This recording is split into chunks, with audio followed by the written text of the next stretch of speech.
Hi friend, आप सब कैसे? आई होप कि आप सब अच्छे होंगे। आज मैं ये प्रिंसेस कट की स्टिचिंग लाई हूँ, सैंपल, जो अपन को फीस में स्टिच करते हैं। ठीक है, इसको इस तरह से मैंने कट कर लिया है। फीस को इस तरह से अपन को ज्वाइंट करना है।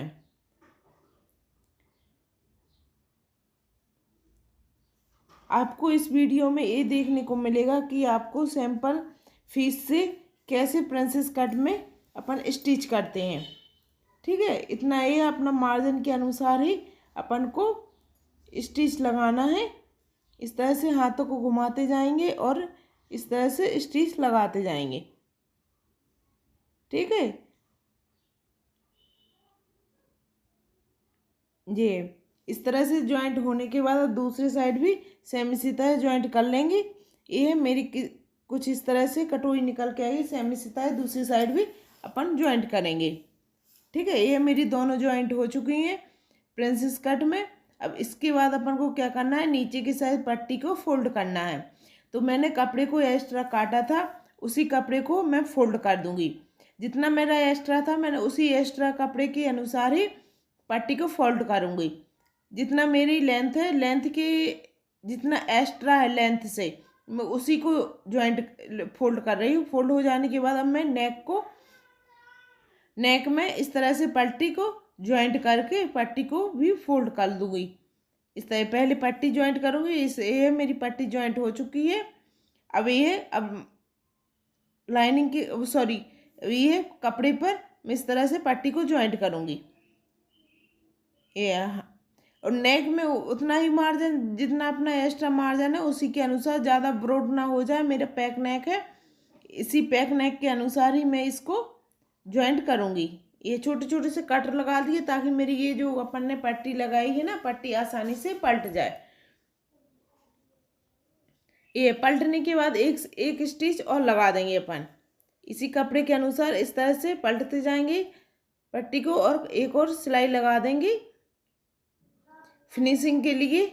आपको पसंद हो तो आप लगाइएगा, नहीं तो आप इसके बाद आपको हटा भी सकते हो उसको। आयरन से सही तरीके से बैठा के सही तरीके से आप आयरन कर लीजिए।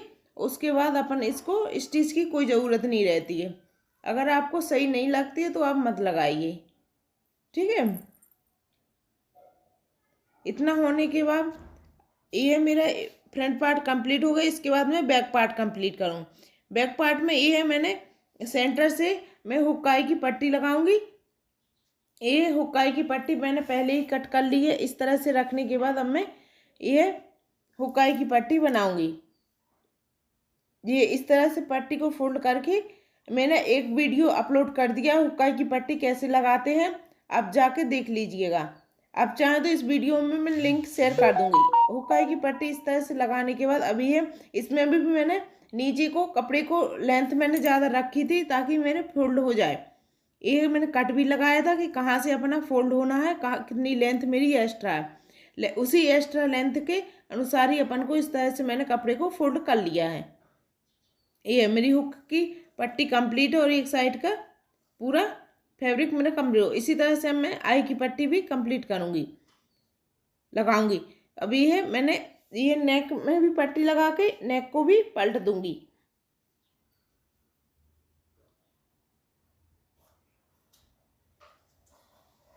ये इस पे भी एक सिलाई और लगा दूंगी। इसमें भी छोटे छोटे से कट लगाऊंगी ताकि फिनिशिंग की तरह पलट जाए।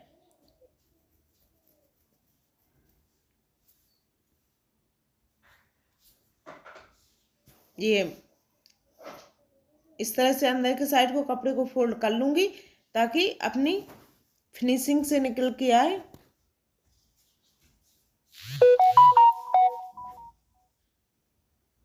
ये है, ये मेरा कंप्लीट हो चुका है। इसी तरह आई की पट्टी कंप्लीट करेंगे। ये है, इस तरह से कपड़े को रखकर अब मैं आई की पट्टी कंप्लीट कर रही हूँ। ठीक है, एक स्टिच लगा देंगे मार्जिन के अनुसार। वीडियो मेरा लंबा हो रहा था, इसकी वजह से मैंने थोड़ा सा इसको फास्ट किया है ताकि, और आपको समझ में आ रहा है। अगर आप इसको देख के कट कर ये तो पूरा समझ में आ रहा है। ठीक है, क्योंकि हुक्काई की पट्टी मैंने ऑलरेडी पहले ही वीडियो अपलोड कर चुकी हूँ, आप जाके उस पर देख लीजिए। ठीक है, ये मेरी आई की पट्टी भी कंप्लीट हो गई है, सॉरी हुक की।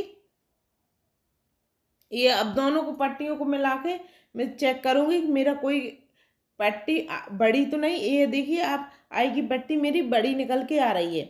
इस तरह से मैं मार्जिन नाप करके इस तरह से छांट लूँगी।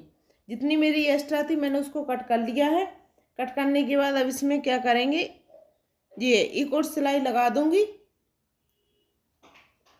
ताकि मेरी एक सिलाई खुले ना। ठीक है, इतना होने के बाद अब इसमें भी नेक में भी एक पट्टी लगाएंगे। ये इसको भी पहले फोल्ड कर लेंगे अंदर की साइड को, ताकि पलट जाए और वो कपड़ा ना दिखे। ये जितना मार्जिन मैंने नेक में दिया है मैं उसी मार्जिन के अनुसार घुमा के इस तरह से कर दूंगी। इसके बाद इसको पलट के इस सेम उसी तरह स्टिच इस पे भी लगा लेंगे।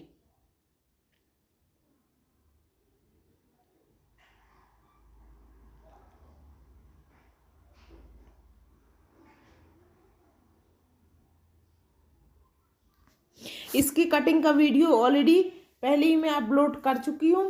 ठीक है, इसका जो मैंने फर्मा काटा था उसी फर्मा के अनुसार ही इसको भी कट किया है, प्रिंसेस कट को। हाँ, वो मैंने उसके मैन फैब्रिक और लाइनिंग के कपड़े पर कट किया था। ये ओनली मैन फैब्रिक पर ही स्टिच लगा रही हूँ। जो अपना आता है ना कपड़ा विदाउट अस्तर वाला, उसी पे मैं ये विदाउट अस्तर सिल रही हूँ। शोल्डर मेरा ज्वाइंट हो गया है, सेम इसी तरह दूसरा शोल्डर भी ज्वाइंट कर लेंगे। ये मेरी स्टिच कंप्लीट परफेक्ट थी, तो देखिए शोल्डर परफेक्ट है। इसके बाद ये मैं स्लीव्स को फोल्ड कर रही हूँ। आपको राइट रॉन्ग चेक कर लेना है, कौन साइड सीधा है कौन साइड उल्टा है, उसी के अनुसार, और जितना अपना मार्जिन था उसी मार्जिन के अनुसार इसको भी फोल्ड करना है।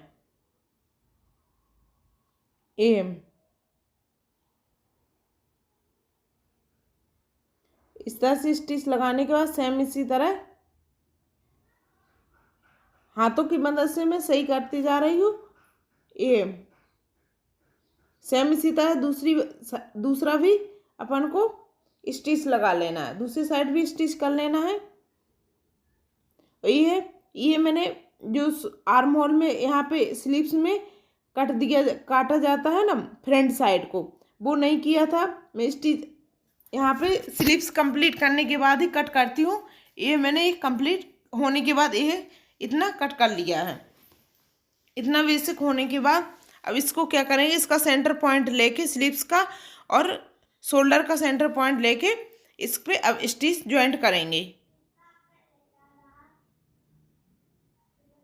इस तरह से घुमाते जाएंगे और स्टिच लगा लेंगे।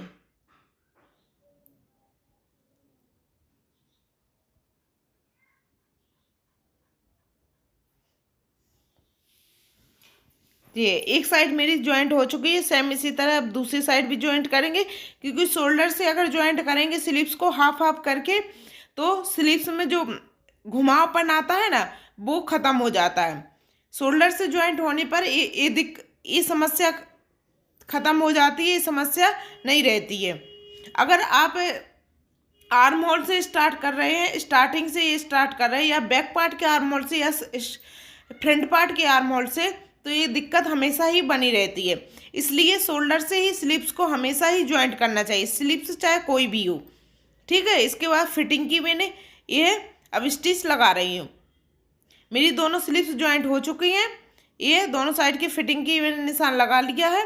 अब ये यहाँ पे नेक में तुरपाई के लिए रह गया है। बाकी वीडियो पसंद आए तो प्लीज़ लाइक शेयर कमेंट करना है।